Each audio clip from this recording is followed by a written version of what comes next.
Morning, नमस्कार। मैं हूं जितेंद्र और आप देख रहे हैं जितेंद्र एलएलबी। दोस्तों, सभी लोगों के, सभी बच्चों के सपने अलग अलग होते हैं। जब बचपन में पूछा जाता था किसी बच्चे से कि तुम बड़े होकर क्या बनोगे, कुछ लोग कहते थे हम इंजीनियर बनेंगे, कुछ कहते थे कि हम पायलट बनेंगे, कुछ कहते थे कि हम वकील बनेंगे, कुछ कहते थे कि हम डॉक्टर बनेंगे। तो सभी बच्चों के अपने अपने सपने होते हैं। वो सपने बाद में जाके कब चेंज हो जाते हैं वो पता भी नहीं चलता। तो इसलिए आज हम बात करने वाले हैं कि अगर आप पायलट बनना चाहते हैं या आपका बच्चा या पायलट बनना चाहता है, अगर आप किसी को सजेस्ट करना चाहते हैं कि पायलट कैसे बने, तो आज हम इस वीडियो में पूरी चीज़ों को कवर करेंगे। कितना खर्चा होगा, कैसे कैसे पायलट बना जाता है। बहुत सारे लोगों को तो पता भी नहीं है कि पायलट बनने का प्रोसेस क्या है, कैसे कैसे पायलट बन सकते हैं, कितना खर्चा आएगा। और जब आपको पता ही नहीं होगा तो कैसे बन पाएंगे। तो आज पूरी बातें हम पायलट के बारे में बात करेंगे कि पायलट कैसे बना जाएगा। तो how to become a pilot, pilot आप कैसे बन सकते हैं, तो वो सारी चीज़ें इस वीडियो में कवर होंगी। बिल्कुल आप वीडियो को पूरा वॉच करिए, वीडियो को स्किप मत करिए, बहुत अच्छी जानकारी है। अगर आप हमारे चैनल पर नए हैं तो चैनल को सब्सक्राइब कर लीजिए, साथ में बेल आइकन को प्रेस करके ऑल पे क्लिक कर दीजिए, जिससे आने वाली सभी वीडियो के नोटिफिकेशन आप तक पहुंच जाएंगे। क्योंकि हम बहुत सारी साइबर फ्रॉड से संबंधित वीडियो, लीगल से संबंधित वीडियो और बहुत सारे कोर्सेज का रिव्यू करते रहते हैं, तो आपको सारी जानकारी हमारे चैनल पर मिल सकती है। दोस्तों, पहले हम बात कर लेते हैं कि पायलट होता कौन है। देखिए, पायलट का मतलब यानी कि एक हवाई जहाज को उड़ाने वाला व्यक्ति, कह सकते हैं देसी शब्दों में कि जो हवाई जहाज का जो ड्राइवर होता है उसको हम पायलट कहते हैं। जो हवाई जहाज को फ्लाई करता है, हवा में उड़ाता है, उसको पायलट कहते हैं। बड़ी ही अच्छी जॉब होती है। अच्छी क्यों होती है? लाखों रुपए की सैलरी मिलती है और एक अलग ही एडवांटेज होता है इस जॉब का। आप कई देशों में घूमते हैं, कई शहरों में घूमते हैं और इस तरह की जो जॉबें होती है हर कोई करना चाहता है, लेकिन हर कोई कर नहीं पाता, हर कोई पायलट नहीं बन पाता। क्यों नहीं बन पाता? क्योंकि इसमें बहुत सारी मेहनत लगती है, बहुत सारे पैसे लगते हैं, इसलिए हर कोई पायलट नहीं बन पाता। और कुछ लोग तो मेहनत करने के लिए तैयार होते हैं, पैसे देने के लिए तैयार होते हैं, लेकिन फिर भी पायलट नहीं बन पाते क्योंकि उनके पास उचित जानकारी नहीं होती है, यानी कि सही जानकारी नहीं होती है कि पायलट कैसे बने। तो इस वीडियो में हम पूरी चीज़ें आपको बताएंगे, तो वीडियो पर बने रहिए। दोस्तों, अब बात करते हैं कि कॉमर्शियल पायलट बनने का जो सफ़र होता है वो आप कैसे स्टार्ट करेंगे। ये सफ़र स्टार्ट होता है आपके 12th क्लास से। जब आप 12th क्लास में आते हैं, यानी कि आप जब 10th करने के बाद 11th में एडमिशन लेते हैं, तो उसी समय आपको पता होना चाहिए कि अगर आप पायलट बनना चाहते हैं तो आपको कौन सी स्ट्रीम से 12th करनी है, किन किन सब्जेक्ट से आपको 12th करना है। तो हम बात करते हैं कि अगर आप पायलट बनना चाहते हैं तो 12th क्लास में आपको PCM लेना पड़ेगा। यानी कि PCM का मतलब फिजिक्स, केमिस्ट्री और मैथ। ये आप PCM, अगर PCM ग्रुप से 12th करते हैं तो आप की जो जर्नी होती है, पायलट बनने की जो यात्रा होती है, वो यहाँ से शुरू हो जाती है। अब कुछ लोग कहते हैं कि जो 12th है उसमें कितने % होने चाहिए पायलट बनने के लिए।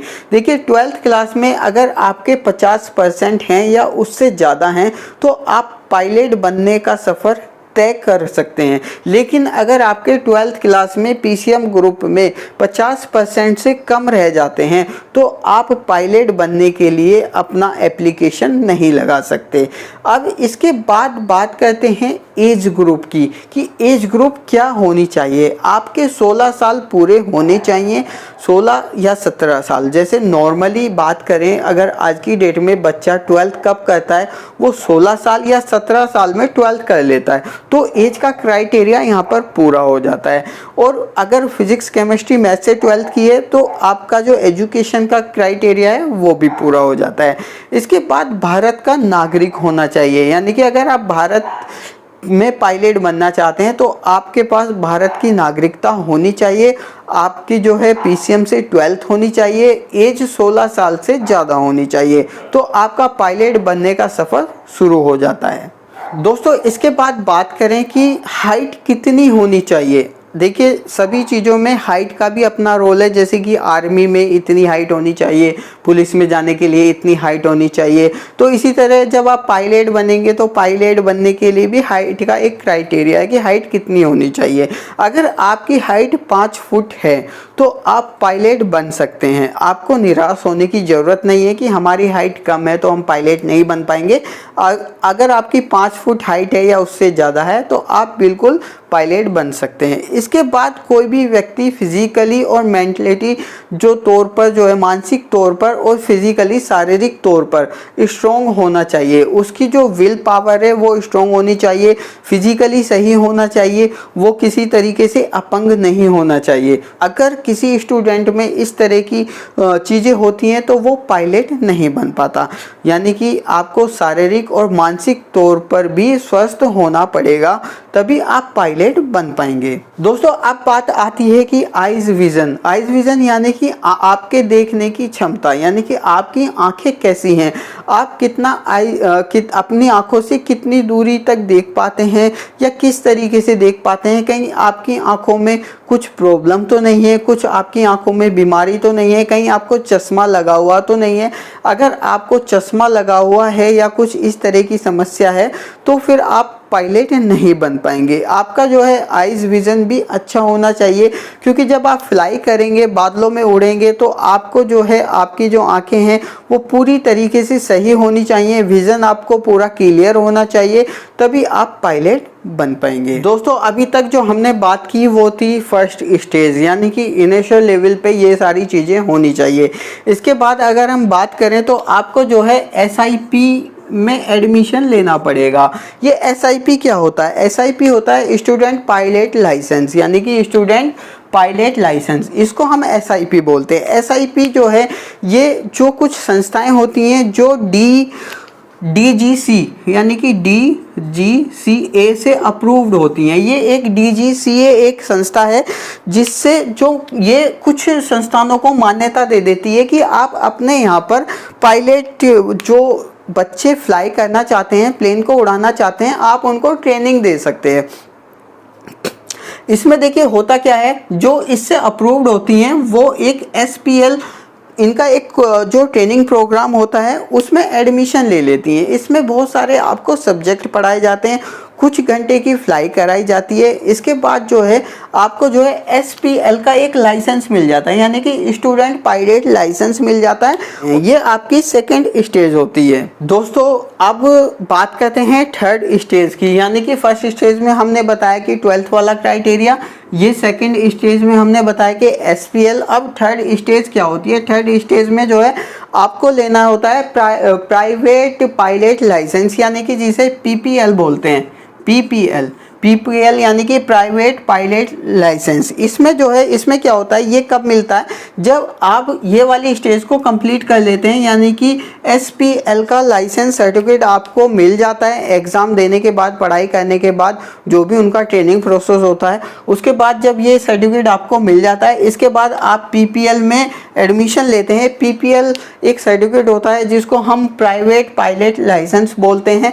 ये भी एक लाइसेंस होता है, एक सर्टिफिकेट होता है। इसमें जो है आपको 60 घंटे की फ्लाई कराई जाती है, यानी कि 60 घंटे तक आपको प्लेन उड़ाने दिया जाता है। इसमें जो है अब उड़ाने का मतलब आपको अकेले प्लेन नहीं उड़ाना होता है, आपको ट्रेनर के साथ ट्रेंड किया जाता है कि फ्लाई कैसे करनी है, प्लेन को कैसे उड़ाना है, कैसे टेक ऑफ लेना है, क्या क्या आगे के प्रोसेस होते हैं, क्या क्या प्लेन के बारे में पूरी जानकारी दे दी जाती है।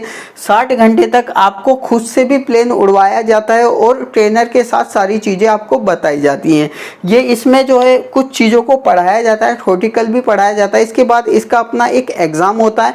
जब आप उस एग्ज़ाम में पास कर जाते हैं तो आपको PPL का एक लाइसेंस मिल जाता है, यानी कि प्राइवेट पायलट लाइसेंस मिल जाता है। अभी जो है ये स्टूडेंट पायलट लाइसेंस, इसके बाद थर्ड स्टेज PPL, यानी कि अभी हम कॉमर्शियल पायलट तक नहीं पहुंचे हैं। ये बीच की स्टेज हैं जो आपको पूरी करनी होगी, यानी कि फर्स्ट स्टेज में मैंने आपको बताया 12th वाला क्राइटेरिया। इसके बाद SPL, इसके बाद जो है PPL देने के बाद आगे का प्रोसेस चलता है, वो भी हम वीडियो में समझ लेते हैं, देख लेते हैं। दोस्तों इसके बाद हम बात करते हैं CPL, यानी कि जो फोर्थ स्टेज इसकी होती है वो होती है CPL। CPL क्या होता है? Commercial pilot licence. जब आप ये दोनों लाइसेंस ले लेते हैं, SPL लाइसेंस ले लेते हैं, PPL लाइसेंस लेते हैं, इसके बाद आपको अप्लाई करना होता है CPL के, यानी कॉमर्शियल पायलट लाइसेंस के लिए। इसमें जो है, इसमें आपको 250 घंटे की फ्लाई कराई जाती है, 250 घंटे की फ्लाई कराई जाती है। लेकिन 250 घंटे में जो ये यहाँ पर आपने 60 घंटे की है, ये भी इंक्लूड होती है। 250 घंटे में ये 60 घंटे भी इंक्लूड कर दिए जाते हैं। इन दोनों को मिलाकर 250 घंटे आपके बन जाते हैं। 250 घंटे की फ्लाई कराई जाती है। आपका मेडिकल टेस्ट होता है, जो सब्जेक्ट को थ्योरेटिकल पढ़ाया जाता है, जिन चीज़ों को बताया जाता है, जिन चीज़ों की ट्रेनिंग कराई जाती है, उन सभी का एक एग्ज़ाम होता है। जब आप ये एग्ज़ाम पास कर लेते हैं तो आपको जो है CPL का एक सर्टिफिकेट मिल जाता है। CPL यानी कि कॉमर्शियल पायलट लाइसेंस मिल जाता है। आपको जो है पूरी आज़ादी होती है पायलट बनने के लिए। ये सारी स्टेज होती हैं पायलट बनने के लिए। इससे संबंधित कुछ और जानकारी है वो अभी हम समझ लेते हैं। दोस्तों अब बात आती है कि पायलट बनने में सबसे ज़्यादा जो सबसे ज़्यादा दिक्कत होती है वो किस चीज़ की है, मैं आपको बता देता हूँ कि जब आप पायलट बनने के लिए जाते हैं तो आपको पता होना चाहिए कि पायलट बनने में कितना खर्चा आएगा। देखिए इसके अलग अलग इंस्टीट्यूट होते हैं। जो एयरलाइंस होती हैं उनके भी अपने अपने इंस्टीट्यूट होते हैं, वो भी जो है पायलट बनाते हैं लोगों को, यानी कि जो प्लेन उड़ाने वाला जो सिस्टम है वो सारी चीज़ें सिखाते हैं। अब इसमें खर्चे की बात करें, खर्चा कितना होता है, ये अलग अलग इंस्टीट्यूट पर निर्भर करता है कि किसी इंस्टीट्यूट का आपको 50 लाख हो सकता है, किसी का 60 लाख हो सकता है, किसी का 80 लाख हो सकता है। लेकिन हम मान के चलेंगे कि जो अगर खर्चे की बात करें अगर हम खर्चे यानी कि एक्सपेंस की बात करें तो 50 लाख रुपए से लेकर 80 लाख रुपए तक का खर्चा आ जाता है। अब बात करें कि इतना खर्चा क्यों आता है, ऐसा वो लोग क्या कराते हैं। देखिए इसमें जो है सारी एग्ज़ाम फ़ी होती है, इसमें सारे ट्रेनिंग चार्जेस होते हैं, जो आपको फ्लाई कराई जाती है, ट्रेनिंग कराई जाती है, उन सब का खर्चा होता है। लेकिन इससे कम खर्चा कभी आता नहीं है। 50 से 80 के बीच में आपका खर्चा आ जाता है। वो भी मैंने आपको बताया कि वो अलग अलग इंस्टीट्यूट होते हैं, किसी की फ़ीस कम होती है, किसी की ज़्यादा होती है। जैसे आप अदर कोर्सेज करते हैं तो किसी कॉलेज में एक कोर्स की फ़ीस 50,000 है तो किसी कॉलेज में 1 लाख रुपए होती है। तो इसी तरीके से यहाँ पर भी ये सारी चीज़ें हैं। अब बात करें कि सैलरी कितनी मिलेगी, यानी कि ये सारी चीज़ें करने के बाद, ये इतना सारा खर्चा करने के बाद सैलरी कितनी मिलेगी, स्टार्टिंग में सैलरी क्या होगी। देखिए जब आप कॉमर्शियल पायलट बन जाते हैं, यानी कि जो CPL वाला सर्टिफिकेट ले लेते हैं, इन तीनों सर्टिफिकेट को अचीव कर लेते हैं, इसके बाद आप पायलट बन जाते हैं। अब पायलट बनने के बाद जो आपको सैलरी मिलती है, स्टार्टिंग सैलरी जो है वो 4 लाख से 5 लाख, यानी कि 4 लाख से 5 लाख के बीच में आपको सैलरी मिल जाती है। जिस तरीके से इसमें खर्चा है इस कोर्स को करने के लिए, उसी तरह का इसमें पे आउट है। स्टार्टिंग में ही आपको जो है 4 से 5 लाख रुपए या उससे भी ज़्यादा सैलरी मिल जाती है। वो आपके जो स्किल्स होती हैं उन पे भी डिपेंड करता है, आप किस एयरलाइंस में जॉब कर रहे हैं उस पे भी डिपेंड करता है, आपका कितना एक्सपीरियंस है उस पे भी डिपेंड करता है, आपने कितनी चीज़ों को कैसे कैसे सीखा है उस पे भी डिपेंड करता है। तो सैलरी वाला मैटर जो है, ये सारी चीज़ें जो है हमने आपको बताई हैं कि आप पायलट कैसे बन सकते हैं। अब दोस्तों बात करते हैं कि हमने इतनी सारी चीज़ें तो बता दी, लेकिन हम करेंगे कहाँ से। अगर कुछ स्टूडेंट या कुछ लोग करना भी चाहें तो अब वो करेंगे कहाँ से, बेस्ट इंस्टीट्यूट क्या हो सकते हैं, कहाँ हो सकते हैं। देखिए वो मैं वीडियो में नहीं बताऊंगा, वो मैं डिस्क्रिप्शन में दे दूंगा कि बेस्ट इंस्टीट्यूट जो हैं वो कौन कौन से हैं। अगर कुछ स्टूडेंट पायलट बनना चाहते हैं तो आप मेरी वीडियो के डिस्क्रिप्शन को चेक कर लेना, वहाँ से जो है इंस्टीट्यूट के नाम आपको मिल जाएंगे। आप उस इंस्टीट्यूट में जाकर या उस संस्था में जाकर पूरी जानकारी ले सकते हैं, फीस के बारे में जान सकते हैं और बाकी पूरी प्रक्रिया के बारे में जान सकते हैं कि किस तरीके से हमें एडमिशन लेना है, कैसे कैसे क्या क्या प्रोसेस है। मैंने मोटी मोटी जानकारी आपको दे दी है कि पायलट कैसे बन सकते हैं। फिर भी अगर आपका कोई क्वेश्चन है या कुछ जानना चाहते हैं इससे संबंधित तो आप हमें कमेंट बॉक्स में कमेंट कर दीजिए। अगर आप मेल करना चाहें तो डिस्क्रिप्शन में हमारी ईमेल आईडी है, उस पर ईमेल भी कर सकते हैं। हम रिप्लाई करने की बिल्कुल कोशिश करते हैं। अगर आपको वीडियो अच्छी लगी है, नॉलेजेबल लगी है तो वीडियो को शेयर कर दीजिए। Thank you for watching this video. Video देखने के लिए आपका बहुत बहुत धन्यवाद।